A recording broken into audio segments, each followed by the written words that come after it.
নতুন রাজনৈতিক দল আত্মপ্রকাশের পর বিভিন্ন জেলায় কর্মসূচি শুরু করেছে জাতীয় নাগরিক পার্টি এনসিপি। এর ধারাবাহিকতায় চট্টগ্রামে পথসভা করেছেন দলের দক্ষিণাঞ্চলের মুখ্য সংগঠক হাসনাত আব্দুল্লাহ। বলেছেন, সরকারি সংস্কার কাজে বাধা দিলে জনগণই তার বিকল্প খুঁজে নেবে, আর নীলফামারীতে অংশ নিয়ে সুষ্ঠু ও স্বচ্ছ নির্বাচন না হলে তা অভ্যুত্থান পরবর্তী কলঙ্কে পরিণত হবে বলে মন্তব্য করেছেন উত্তরাঞ্চলের মুখ্য সংগঠক Sarjis Alam. Walton Washing Machine. Simplifying life with hassle-free washing.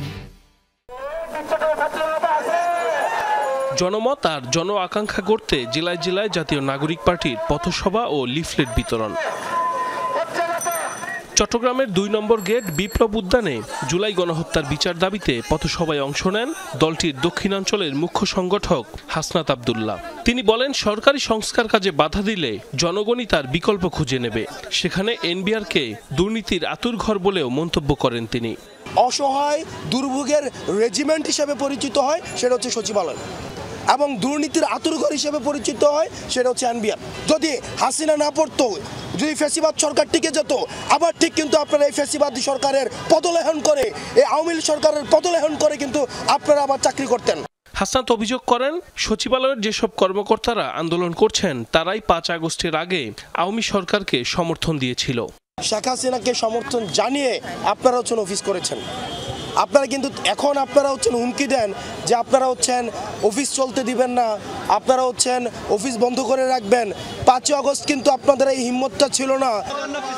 এদিকে নীলফামারীর ডোমারে পথসভায় অংশ নেন এনসিপির উত্তরাঞ্চলের মুখ্য সংগঠক সার্জিস আলম। তিনি বলেন, সুষ্ঠু ও স্বচ্ছ নির্বাচন না হলে তা অভ্যুত্থান পরবর্তী কলঙ্কে পরিণত হবে।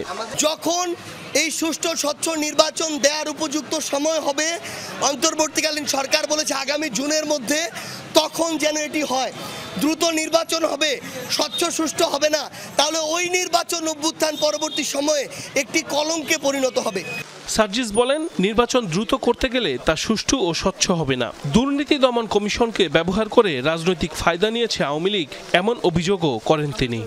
আমরা বাংলাদেশে দেখেছি বড় বড় অফিস আছে, নাম দুর্নীতি দমন কমিশন, অথচ সেটাই ছিল বিগত ১৬ বছর ধরে দুর্নীতির আখড়া। ওটাকে ব্যবহার করে রাজনৈতিক ফায়দা নেওয়া হয়েছে। পথসভায় এনসিপির যুগ্ম আহ্বায়ক সারোয়ার তুষার, যুগ্ম মুখ্য সংগঠক আবু সাইদ লিওন সহ স্থানীয় বৈষম্য বিরোধী ছাত্র আন্দোলনের নেতাকর্মীরা উপস্থিত ছিলেন।